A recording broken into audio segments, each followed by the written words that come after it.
Have you got any fries? Will you try? Parang gusto ko na i-put yung alam. Oh.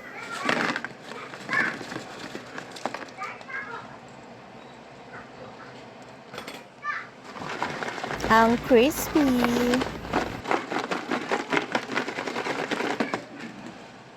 Ang crispy ng ating french fries. Gumamit tayo dito ng fresh potatoes. Ang sarap. Tara, lutuin natin yan, guys. So, another day, another luto na naman tayo.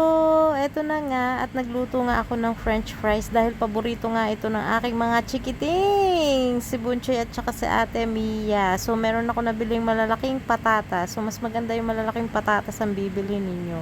Hindi ko na nga binalatan yan, pero hinugasan naman natin yan ng mabuti para matanggal yung mga lupa-lupa dyan sa ating patatas. So, ayan, hiniwa nga lang natin yan ng ganyang kalalaki. So, ayan, ganyan kalalaki. Ayan. Kasi magsishrink nga yan mamaya kapag naprito na natin. So, mas maganda ganyan kalalaki yung hiwa natin. So, itutuloy ko lang yung paghihiwa natin dito at mamaya ay magpiprito na tayo.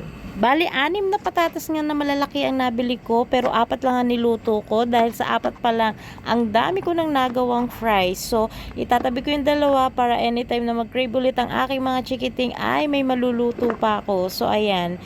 Tapos na tayo mag-slice. Lagyan natin yan ng konting cornstarch para lang hindi sila magdikit-dikit mamaya pag pinrito na natin. So, make sure nakapagpainit na rin tayo ng mantika dito. So, ayan. Ipiprito na natin. Kailangan talagang mainit na mainit ang mantika natin para naman hindi ma-absorb na ang patatas yung ating mga oil. So, ayan, ipiprito lang natin to ng mga 2-3 minutes hanggang, ayan, mag-golden brown na siya. So, kapag yung oil natin ay nag-clear na at hindi na masyadong nagbabubbles at lumutang na yung ating mga fries, so, ibig sabihin, ready na ang ating fries. O, ayan, diba? Ang ganda ng pagkakaprito natin. So, yung paglagay nyo ng cornstarch ay konti lang, enough lang na ma-coat yung ating patatas. Tapos, i-drain natin yan sa ating mga strainer. Pagka medyo malamig na, ayan, ilalagay naman natin yan dito sa ating container. At, syempre, ang favorite naming flavor, meron kami dyan sour cream. Ayan, so mga 1 kutsara lang ang nilagay ko. So, depende na gaano kadami yung fries na magagawa ninyo. So, sa first batch, 1 kutsara lang na sour cream ang nilagay ko. So, ayan, shake nyo lang yan. And, ready to serve na ang ating crispy fresh potato fries. So, ready na. Ready na pang movie marathon. So, ang sarap nito, guys. At ang crispy pa. How did you make fries? Have you got any fries?